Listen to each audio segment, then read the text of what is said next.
friends! Today I'm going to show you an easy peasy project that you can do using just 2 sheets of construction paper, a glue stick, scissors, and a pencil. Today we are making a project that is known as a Notan. Notan is a Japanese word that means light and dark harmony. It's a combination of light and dark shapes arranged with careful placement to create interesting positive and negative space in a composition.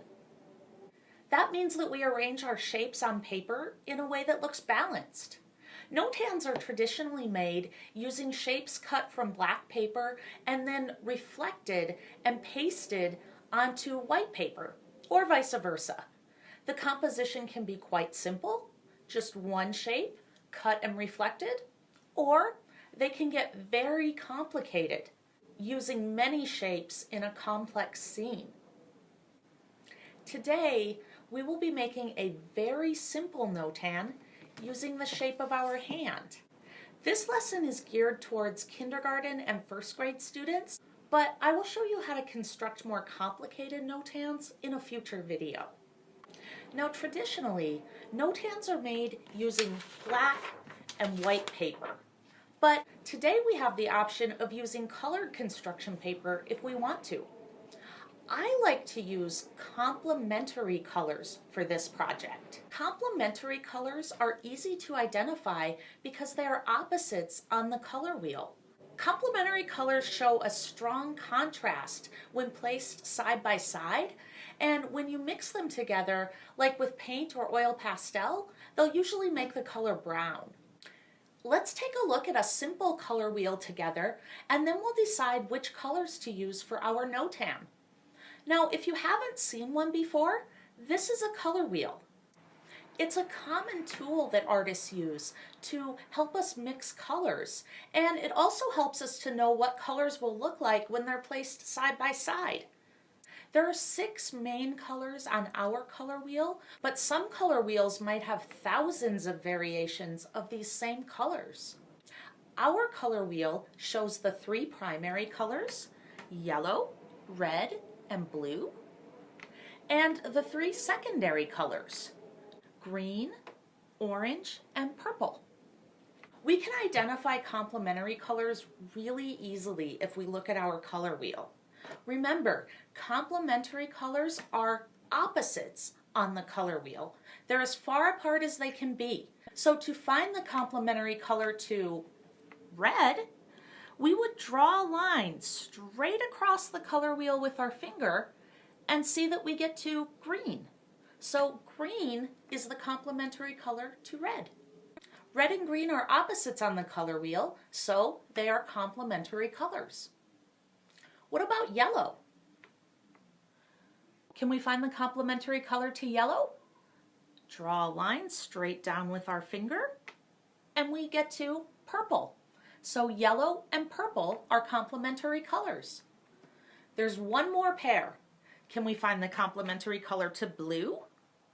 Draw a straight line with your finger, and we learn that orange is the complementary color to blue. Let's review one more time. What is the complementary color to green? Did you get to red? How about purple? Did you find yellow? And one more, orange. I hope you got to blue. Blue and orange are complementary colors. Guess what, friends? This is never going to change. These colors will always be opposites on every color wheel that you see. So if you learn your complementary colors today, you will know them for the rest of your life, and it's never going to change. So to begin today, let's select 2 complementary colors of paper to use for our Notan. You can use the traditional black and white if you'd like, because even though we didn't see black and white on our color wheel, they are complementary colors because they are opposites as well. So you can choose either black and white, blue and orange, red and green, or yellow and purple. That's what I'm going to work with today. So you're going to need one full sheet of construction paper and one half sheet. I usually leave my primary color as my full sheet of paper and cut my secondary color in half, but it doesn't really matter. So let's put our full sheet of paper aside for right now. We want to make sure we aren't accidentally making cuts in that paper, and we will start by holding our half sheet paper the tall way. We are going to start by cutting a strip of paper from the side of our page. It doesn't need to be perfectly straight, but we want it to go all the way from top to bottom, one complete strip, making only one cut. Don't make it too skinny and don't make it too wide. Mine looks like this. See if you can make one like mine. I'm going to put this strip of paper aside now. I'm going to use all of my papers today, so be careful when you are cutting and don't throw anything away. Next, I'm going to cut another strip off the top of my paper. And one more strip off the bottom. These are about the same size as my first strip of paper. Notice mine aren't perfectly straight, but that doesn't really matter. We just want to make sure they're not too skinny. So I'm also going to put these aside with the first strip of paper that I cut. So now you should have 3 strips of paper and one half sheet of paper that's slightly smaller than it was a few minutes ago. So step 2 is to trace our hand. I'm going to use pen today so that you can see my outline, but you should probably use pencil in case you need to erase.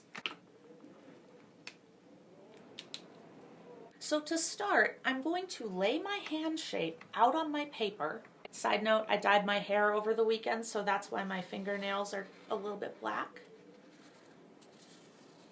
When I lay out my hand shape, I want to make sure that my fingers are spread apart like a glove. If your fingers are closed like a mitten, you need to spread them apart. And make sure all of your fingers fit onto your page. When you get to your wrist, you can just draw a straight line across the bottom of your hand. You can pause the video now and then come back after you are done tracing. Now that you've traced your hand shape, let's cut it out very carefully. We want to try to cut right on the lines that you drew. Remember, we are using all of our pieces today, so we don't want to make extra cuts. We want to have one complete hand shape that we've cut out, but we are also going to use this background piece of paper. If you accidentally cut off one of your paper fingers, don't worry about it. Just save the finger and we'll glue it back together in a little bit. Don't try to tape it back to your hand. If you want to pause the video again while you are cutting, that's probably a good idea. Now that your hand shape is cut from your paper, we are ready to start gluing. You can put your scissors away. We're done with our scissors for today. So let's grab all of our pieces of paper and lay them out. Before we start gluing, we want to lay out all of our shapes on our paper. We're going to start by laying this longest strip of paper that we cut first on the very side of our page. Then, on the top and the bottom of the same side of paper, we're going to lay out our other skinny strips. They're going to be on one side of the paper.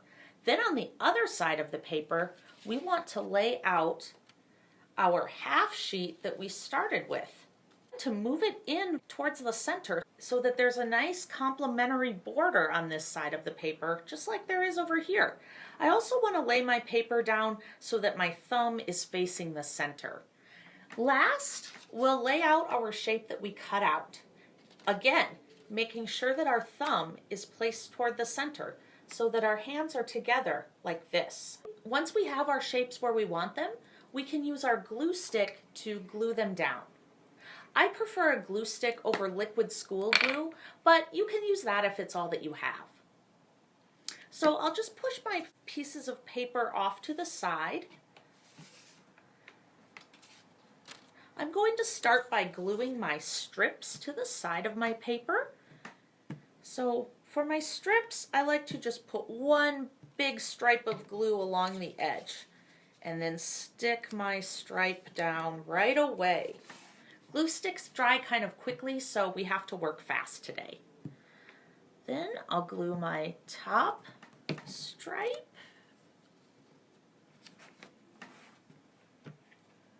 And my bottom.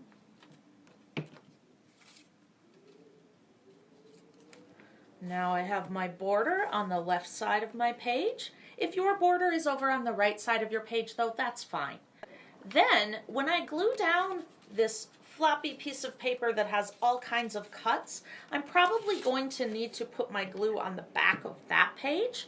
It's a good idea to lay a sheet of scrap paper down before you start gluing so you don't get glue on your table. Whoops, I accidentally ripped my paper a little bit, but that's okay because when I glue it all down, it will come back together again.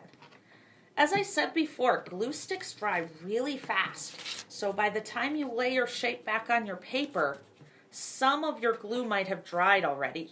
Remember to get that border edge.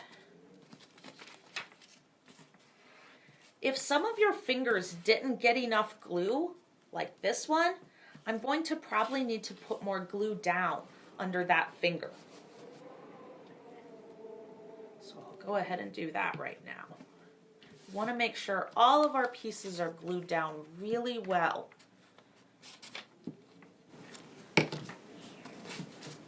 There.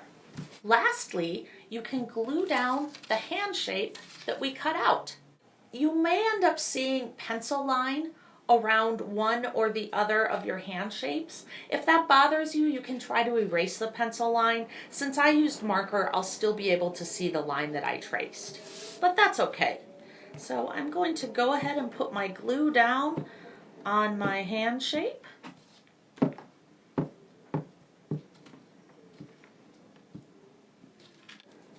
Leave a little bit of space between your fingers to create your complementary color border and glue down your shapes. That's it. How does it look? Can you see the strong contrast between your complementary colors? Do you see how your shapes are reflected with opposite colors on each side of your paper? Now that you've completed your hand Notan, you could try this project again using other shapes. I'll be making another video in the future that talks about creating a more intricate Notan, so stay tuned for that, coming very soon.